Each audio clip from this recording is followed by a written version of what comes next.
This is Chicago Bears Now. My name is Harrison Graham. We got a Colston Loveland injury update that we're going to get to in a second, plus a little update on Jaylon Johnson as well. And then we'll get into some of the notable PFF grades from the Bears' Week 3 win over the Cowboys. Let's start with the injury news. Colston Loveland has avoided a major injury, according to both Adam Schefter and Ben Johnson as well. He did leave yesterday's game with a hip injury, and those can be tricky sometimes. If it's a bad hip flexor or pointer, that could be several weeks, even an IR stint. But sounds like it's nothing serious, probably like a bone bruise or something like that. Adam Schefter had this report before Ben Johnson spoke to the media. He says it's not believed to be serious. He's expected to have a chance to play Sunday at the Raiders, per source. Ben Johnson said it's to be determined in terms of the severity, but it doesn't appear to be serious. So I'm going to take that and kind of run with it in the sense of at most he'll miss one game, because you got the Raiders on Sunday, then you got the bye week, and then you don't play until the next Monday. So I would think at worst he's going to miss this one game, and then he'll be ready for Week 6 against Washington. Hopefully he's ready this week. That would be great, but we'll know more on Wednesday when the first injury report of the week comes out. But regardless, glad to see him avoid a major injury. Also, it was good to see him get more involved yesterday. Had a 31-yard catch on a little corner route from Caleb Williams. Caleb missed him a couple times too, once over the middle on a tight window throw, and then kind of on a deep out on that opening drive. So clearly they're trying to kind of get that connection going as well. But most importantly, it's good to see that he did not suffer a major injury here. Okay, who you got in Week 4, excuse me. Bears, Raiders. Huge game for both teams. Both teams 1-2. Both teams coming into the season with, cautious optimism, and you don't want to fall to 1-3. So type CHI for the Bears, LV for the Raiders. I'll have my official prediction on our preview video.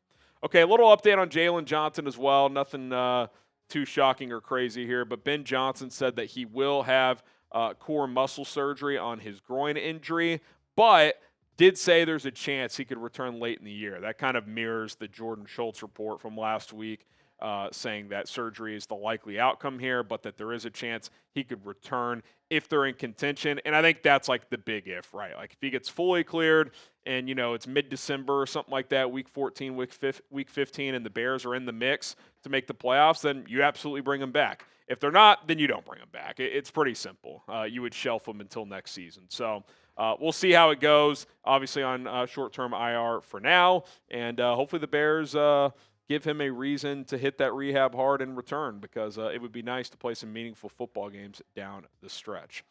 All right, it's Week 4, which means it's time to start another sub-battle this week. Bears Now, Raiders Report, two of our biggest channels here at Chat Sports. We've had a couple rivalries with Mitch and the boys during free agency. Let's take it to another level this week. I want to get more subscribers than the Raiders Report. We're not losing to the Raiders on Sunday. We're not losing to new subscribers this week. So if you want free and daily content every single day leading up to this game and obviously all season long, hit that subscribe button and let's take those boys down. Okay, let's talk a little PFF grades now, as obviously the Bears dismantled Dallas 31-14 yesterday. Kind of want to just focus on a few key guys here. We'll start with the quarterback, Caleb Williams, who graded out pretty well. 76.8, which is well above average. Pass and run above average, 72.4. He was credited with 2 big-time throws, 0 turnover-worthy plays, time to throw just over 3 seconds.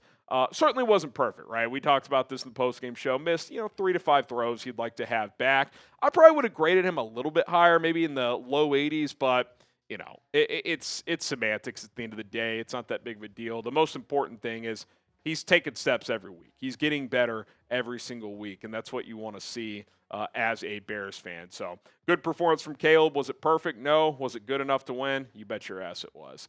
Grade Caleb's game against Dallas. We'll just use letter grades here, not the numerical stuff that obviously PFF does here. A, B, C, D, or F.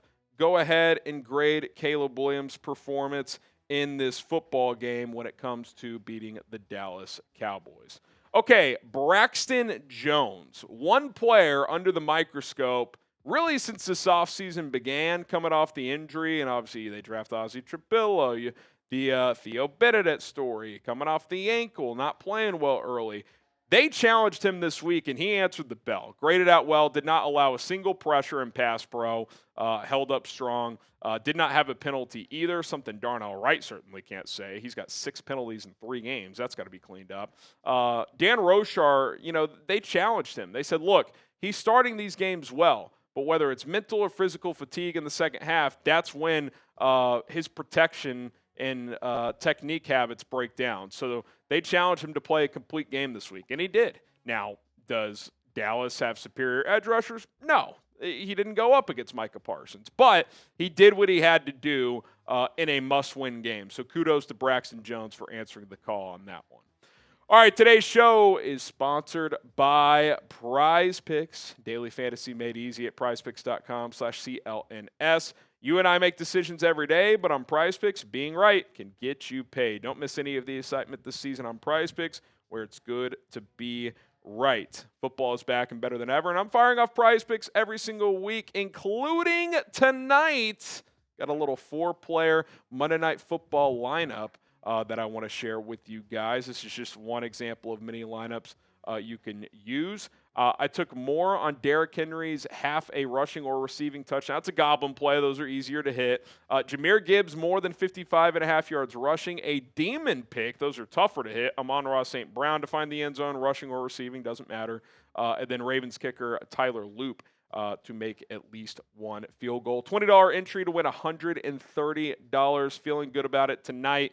If you guys want to chase me, you can do so. That is, again, an example of a lineup you just pick more or less on stat projections for 2 to 6 player lineups. If you get your lineup right, you can win up to 2,000 times your money on certain lineups with Prize Picks. Download the Prize Picks app today. Use our code CLNS to get $50 in lineups after you play your first $5 lineup. That is code CLNS to get $50 in lineups after you play your first $5 lineup. Prize Picks, it's good to be right. Speaking of players answering the bell and bouncing back, Tyreek Stevenson, I mean, this guy was getting dragged on social media. Perfect passer rating allowed through 2 weeks. Now, bit of a flawed stat because it's not like they're throwing at him every play. He was targeted 8 times through the first 2 weeks. It's not like it's 10 catches a game. But still, when they threw his way, it had been successful, especially in that Detroit game. I thought this was one of the best games of his career. Graded out well. Now, I don't really get the coverage grade here, 64.6. That's like average, above average. He got targeted 8 times and gave up 2 catches for 8 yards. I don't know how that equates to an average coverage grade. Now, maybe there were other opportunities that Dak just didn't take advantage of, not throwing his way. Again, didn't watch every snap, but thought he was sticky in coverage, had 2 breakups, almost had a pick 6, jumped a route, couldn't quite get there, but he did knock it away. And again, that takeaway early in the game was massive. Like, that's how you step up without Jaylon Johnson. Like, someone had to answer the bell, and I thought Tyreek Stevenson did. Deshaun Wright was fine, certainly not great, but he was okay on the other side. But Tyreek Stevenson set the tone in this game for the whole team. So kudos to him. I thought he had one of his more complete games as a Bear. Hopefully he can build off that from a confidence standpoint. The Bears Week 3 PFF MVP, Luther Burden III. Highest graded player on the team and in the NFL among wide receivers. 93 overall grade per Pro Football Focus, receiving grade of 92.4, 63.4 on rushing, had the one end around for 7 yards. Obviously, 101 yards, had the 65-yard touchdown, the flea flicker, which, by the way, if you watch that play close, not the easiest catch. I mean, he catches it, not full extension, but kind of waist high like this, just to kind of visually show you guys the ball. He kind of had to fingertip catch it. It's not like he could even trap it in his chest.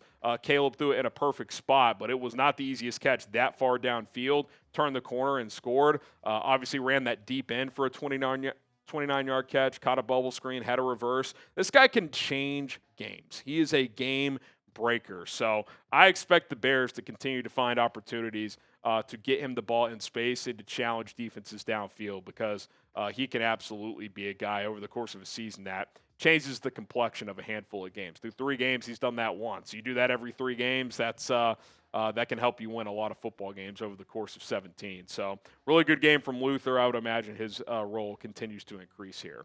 If you want the Bears to get Luther Burden more involved, Type me in the comments. Why wouldn't you?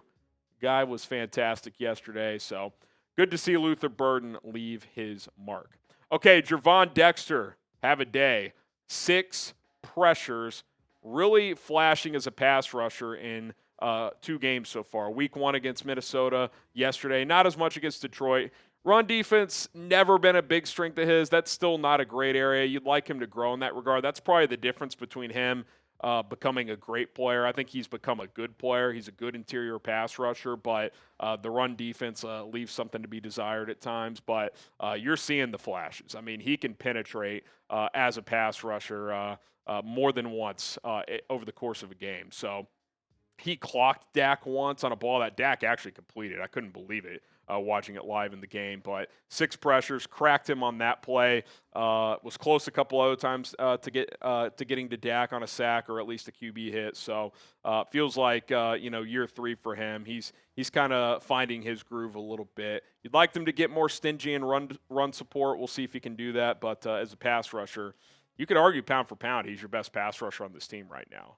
Good to see Montez Sweat flash yesterday. Thought he had his best game of the year, but Gervon Dexter was pretty damn good. All right, there you have it. Some injury news and some PFF grades reaction from yours truly here on Chicago Bears. Now we'll continue to keep it rolling here. Hit that subscribe button for free and daily content. Let's take down the Raiders Report.